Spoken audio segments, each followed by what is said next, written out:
Fidelity vous présente la revue de presse de Jean-Pierre Corbel.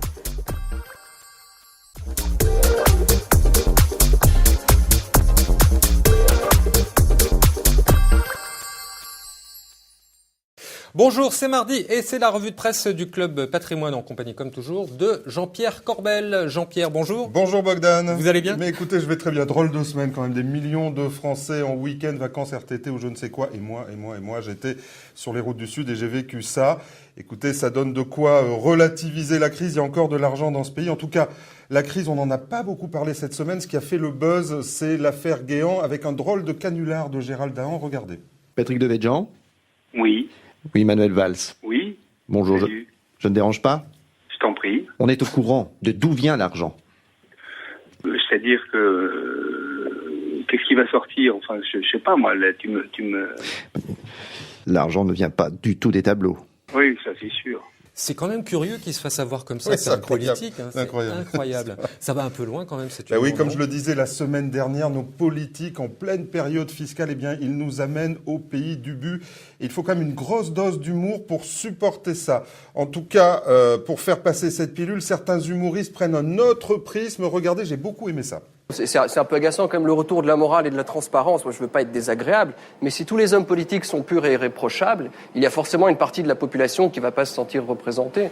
Oui, bah là, moi, j'ai pas tout compris. C'était un petit peu trop compliqué pour moi. Bon, de toute façon, il y avait quand même pas que ça, hein. Qu'est-ce qui s'est passé? Non, il s'est passé des choses dans le monde. Ouais. Tout le monde n'était pas en jour férié. Et la principale nouvelle économique de la semaine, regardez cet article du Figaro, c'est une pluie de records sur les bourses mondiales avec des indices américains qui battent leurs records historiques. Et un CAC 40, bien loin de ses records, lui, qui va quand même flirter avec les 4000 points. Ça fait 2 ans qu'on n'avait pas vu ça.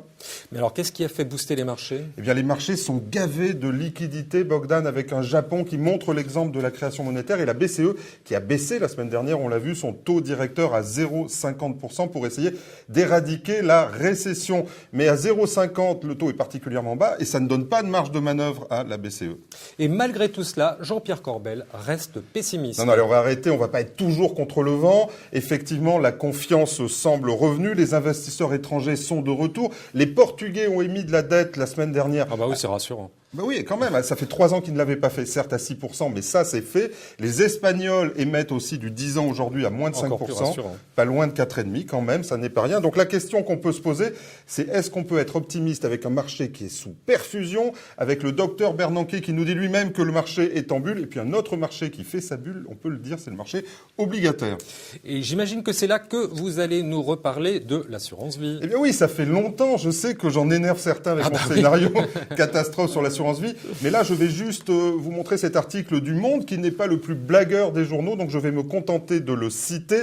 L'OAT à 10 ans évolue aujourd'hui à 1,73% et du côté des entreprises, il faut désormais sélectionner des sociétés notées triple B pour obtenir un rendement de 3%, Bogdan. Alors, on peut se demander comment on fait pour servir du 3% après frais de gestion, net, sans risque. Et puis, je continue à citer Le Monde, c'est un peu long, mais écoutez, ces taux anormalement bas conduisent à la constitution d'une bulle obligataire. Concrètement, il suffirait de tensions au sein de la zone euro pour que le taux des OAT remonte rapidement à 3 voire 4%. Cela conduirait les sociétés d'assurance vie à se retrouver en situation de moins-value sur leur portefeuille obligataire.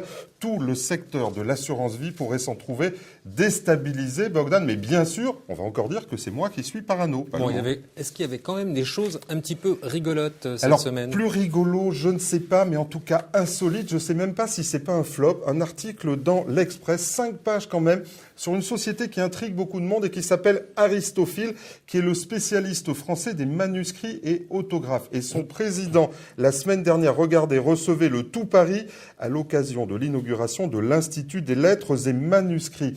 Mais il y a un envers du décor. L'AMF mettait en garde récemment sur ce type d'investissement, pas spécifiquement sur la société Aristophil, mais sur ce type d'investissement. Et l'Express nous pose donc des questions. Je vais me contenter de les citer. Aristophil est hors marché dans un circuit fermé où l'on ne revend jamais à l'extérieur. Que se passerait-il si de nombreux épargnants demandaient à sortir du système en même temps ? Et le magazine ne se contente pas de ça, il cite quelques cas. Alors je vais aussi citer exactement le texte. Un manuscrit de Verlaine acheté 300 000 € et revendu aux épargnants 6 ans plus tard, 1,4 million d'euros. Alors, Ça, c'est du placement. Ouais, c'est surprenant, c'est mieux que la bourse. C'est mieux que l'assurance vie. Comme c'est un peu flou tout ça, on va proposer aux dirigeants d'Aristophil de venir faire un chat en direct sur ce plateau et de jouer le jeu de la vérité avec nous. Et au moins, le marché pourra comprendre comment marche ce système d'investissement dans les manuscrits. Ça nous semble important. Bon, Jean-Pierre, vous avez quand même un top cette semaine. Oui, tout à fait. C'est même une exclue. J'ai eu la nouvelle dimanche soir. José Zaraya, que l'on connaît bien, qui était le PDG d'Experts et Finances. Eh bien, José Zaraya rejoint le premier cabinet indépendant. Il a retrouvé un travail. Exactement, il rejoint. Donc, on peut retrouver du travail rapidement. Mais il est talentueux surtout. Il rejoint le premier cabinet français de gestion de patrimoine. Je parle bien sûr de Cyrus Conseil, présidé par Meyer Azoghi. Et selon nos informations, José Zaraya prend le titre de directeur général, pardon, pas de président, ça c'est Meyer, de directeur général, avec de très importants projets de développement. Donc ça va faire le buzz dans les semaines à venir, à suivre sur Club Patrimoine et dans nos revues.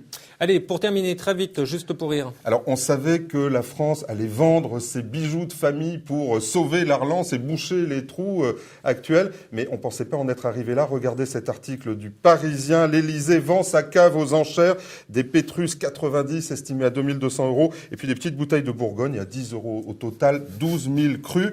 On ne sait pas si c'est l'AMF qui va vérifier le catalogue pour les investisseurs, mais en tout cas, c'est vraiment la crise pour en arriver là. In vino veritas, Bogdan. Oh, très jolie chute. Jean-Pierre, merci beaucoup. C'était un plaisir, comme d'hab.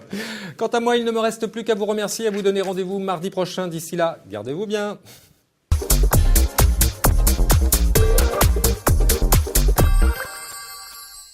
Ce programme vous a été présenté par Fidelity.